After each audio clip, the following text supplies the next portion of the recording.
हिमाचल प्रदेश के शिमला में एक मस्जिद को लेकर लोगों का गुस्सा भड़क गया। हजारों की संख्या में लोग सड़कों पर उतर आए और मस्जिद को अवैध बताकर उसे तोड़ने की मांग शुरू कर दी। प्रदर्शन कर रहे लोगों ने आरोप लगाया कि शिमला के संजौली इलाके में पहले एक छोटी सी मस्जिद थी और सिर्फ 2 मुस्लिम परिवार ही रहते थे, लेकिन लोगों के मुताबिक बीते कुछ सालों में बड़ी संख्या में बाहरी लोग वहां पहुंच गए और उन्होंने मस्जिद की ऊंचाई बढ़ानी शुरू कर दी। और इसी के खिलाफ शिमला में लोगों ने मोर्चा खोल दिया। मस्जिद को अवैध बताकर उसे तोड़ने की मांग शुरू कर दी गई। सड़कों पर हजारों की संख्या में लोग उतर आए और नारेबाजी शुरू कर दी।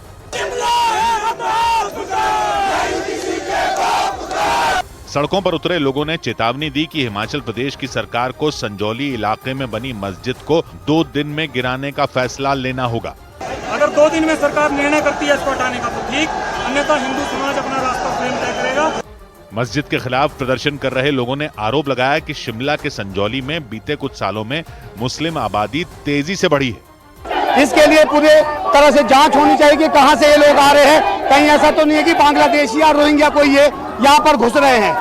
संजौली मस्जिद के खिलाफ शिमला में नाराजगी तो पहले से थी, लेकिन बीते शनिवार को एक दुकानदार की पिटाई हो जाने के बाद लोगों का गुस्सा और ज्यादा बढ़ गया। वहां के लोगों ने आरोप लगाया कि शनिवार को मुस्लिम समुदाय के कुछ लड़कों ने यशपाल सिंह नाम के उस दुकानदार को बुरी तरह पीट दिया था। पुलिस ने इस मामले में 6 लोगों को गिरफ्तार भी किया था, लेकिन इस मामले ने तूल पकड़ा और वहां के लोग संजौली मस्जिद को गिराने की मांग पर अड़ गए और संजौली मस्जिद के बाहर सड़कों पर धरना देने बैठ गए। लोगों की भीड़ और नाराजगी बढ़ती देख हिमाचल प्रदेश सरकार ने पूरे इलाके में भारी संख्या में पुलिस वालों को तैनात कर दिया। शिमला के एसपी भी वहां पहुंच गए। हालांकि प्रदर्शनकारी इस बात पर अड़े रहे कि जब तक मस्जिद पर बुलडोजर नहीं चलेगा उनका प्रदर्शन जारी रहेगा। और अपनी मांग मनवाने के लिए प्रदर्शनकारियों ने संजौली चौक पर जैम लगा दिया। सड़कों पर उतरे लोगों ने आरोप लगाया कि मस्जिद का निर्माण पूरी तरह नियमों के खिलाफ किया गया। इलीगल जो यहाँ पर कंस्ट्रक्शन मस्जिद रूप में हुआ है वो उसके विरोध में आज ये चिंगारी यहाँ भड़की है और ये पूरे प्रदेश भर में जाएगी। शिमला नगर निगम के नियमों के मुताबिक वहां 2.5 मंजिल से ज्यादा ऊंचा निर्माण नहीं कराया जा सकता, जबकि संजौली में बनी मस्जिद को 4 मंजिल ऊंचा बना दिया गया। इस मामले में हिमाचल प्रदेश के मंत्री अनिरुद्ध सिंह की तरफ से विधानसभा में दी गई जानकारी के मुताबिक संजौली बाजार में बनी मस्जिद 1960 से पहले की है, लेकिन इस पुरानी मस्जिद पर 2010 में अवैध निर्माण शुरू कर दिया गया था। अवैध निर्माण रोकने के लिए सरकार की तरफ से 30 से 35 बार नोटिस भी दिया गया था, मगर निर्माण नहीं रोका गया। नहीं, मंत्री अनिरुद्ध सिंह ने बताया कि अवैध निर्माण का मामला कोर्ट में भी चल रहा है और 44 बार इस पर सुनवाई भी हो चुकी है। 7 सितंबर को भी इस मामले की सुनवाई कमिश्नर कोर्ट में होने वाली है। लेकिन मस्जिद के इस मुद्दे ने हिमाचल प्रदेश ही नहीं पूरे देश की सियासत को गरमा दिया। हालांकि मस्जिद के मसले पर हिमाचल में बीजेपी और कांग्रेस के सुर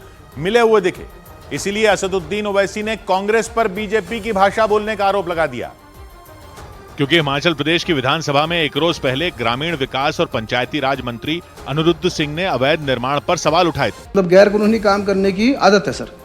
2010 से लेकर पहले 1 मंजिल बनाई, 2 मंजिल बनाई, फिर 5 मंजिल बन गई है सर। सदन के बाहर कांग्रेस के कद्दावर नेता और कैबिनेट मंत्री विक्रमादित्य सिंह ने भी भरोसा दिया कि मस्जिद का निर्माण गैर कानूनी होगा तो एक्शन लिया जाएगा। अगर इलीगल है तो निश्चित तौर से उसके ऊपर कार्रवाई करवाई जाएगी, इसका मैं पूरा विश्वास दिलाना चाहता हूं। संजौली मस्जिद के मसले पर हिमाचल प्रदेश में विपक्षी पार्टी बीजेपी ने भी कांग्रेस के सुर में सुर मिलाए। वो अवैध है तो उसको हटाना ही चाहिए। लेकिन मस्जिद के मुद्दे पर कांग्रेस और बीजेपी का तालमेल देखकर असदुद्दीन ओवैसी भड़क गए।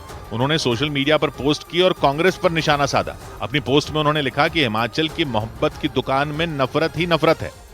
सौभाग्य की एक बात यह कि हिमाचल में मस्जिद का बवाल बिल्कुल वैसा मामला है जिसको देखकर पब्लिक भी बुलडोजर की मांग करने लगती है। अदालत भी कह रही है कि नियम के हिसाब से ही काम होना चाहिए, लेकिन इतने साल किस बात के लग जाते हैं? सरकारें आती हैं चली जाती हैं, अफसर आते हैं चले जाते हैं, लेकिन यह अवैध निर्माण हो कैसे जाता है? अगर निगम के मुताबिक जो नियम है, अगर 2.5 साल की ही बिल्डिंग, 2.5 मंजिल की ही बिल्डिंग बन सकती थी, माफ कीजिएगा, तो मस्जिद 4 मंजिल की कैसे बन गई? सरकार कह रही है कि 2010 से अवैध निर्माण हुए जा रहा था। तो क्या कर रहे थे 2010 से? अधिकारी क्या कर रहे थे? 30-35 बार नोटिस दिया गया, बताया गया 30-35 बार नोटिस दिया, लेकिन मस्जिद बनाने वाले मस्जिद बनाते रहे। कर क्या रहे थे अधिकारी? 2010 से हो रहा था तो 2010 से तो कई सरकारें आ गई, कांग्रेस की भी आ गई, बीजेपी की भी आ गई, लेकिन मस्जिद को कोई नहीं रोक पाया। कांग्रेस भी कह रही है कि मस्जिद को गिराना चाहिए, बीजेपी भी कह रही है कि गिराना चाहिए, नियम भी कह रहे हैं कि इसमें अवैध निर्माण है, फिर भी कुछ नहीं किया जा सकता क्योंकि अदालत में है मामला और 44 बार सुनवाई हो चुकी है। तो पब्लिक यही देखकर तो फ्रस्ट्रेट हो जाती है। कांग्रेस की सरकार है वहां, बीजेपी विपक्ष में है, दोनों अवैध निर्माण गिराने की बात कह रहे हैं। निर्माण 2010 से चल रहा था, दोनों पार्टियों की सरकारें रह चुकी हैं, लेकिन नोटिस पर नोटिस दिए अधिकारियों ने, 30-35 नोटिस दिए।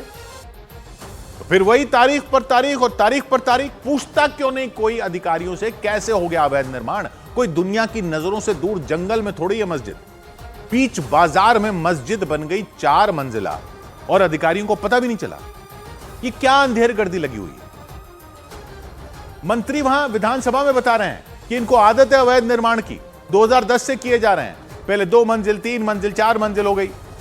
ये मंत्री बता रहे हैं वहां विधानसभा में, और कांग्रेस की सरकार अवैध निर्माण पर बोल रही है। तो अजदुद्दीन ओवैसी क्या बोल रहे हैं कि हिमाचल में मोहब्बत की दुकान में नफरत ही नफरत। तो क्या मोहब्बत के नाम पर कानून ना माने? मस्जिद है तो कानून अलग होगा क्या? बिल्डिंग है ना, बिल्डिंग अवैध है, उस पर नोटिस है। बिल्डिंग में मस्जिद है, मस्जिद हिमाचल के कानून के हिसाब से नहीं चलेगी। नगर निगम के नियम क्या मस्जिदों पर लागू नहीं होंगे? अगर अवैध है तो अवैध है, मस्जिद हो या मंदिर हो या चर्च हो या कुछ भी हो, अवैध निर्माण के खिलाफ बोलना नफरत कैसे हो गया? जो अधिकारी नियमों को ताक पर रखकर बनी 4 मंजिला मस्जिद नहीं रोक पाए, उन अधिकारियों को क्यों बख्शा जाए? और अगर धर्म के आधार पर किसी को निशाना बनाना गलत है, तो धर्म के नाम पर किसी गलत को सही बनाने की कोशिश करना भी उतना ही गलत है। ये मोहब्बत की दुकानें और नफरत की बातों की राजनीति नियम कानून के दायरे में ही तो रहकर होगी, कानून के हिसाब से ही तो होगी। जय संविधान करते रहते हो तो उसके हिसाब से ही तो एक्शन लो। फिर 100 बात की एक बात,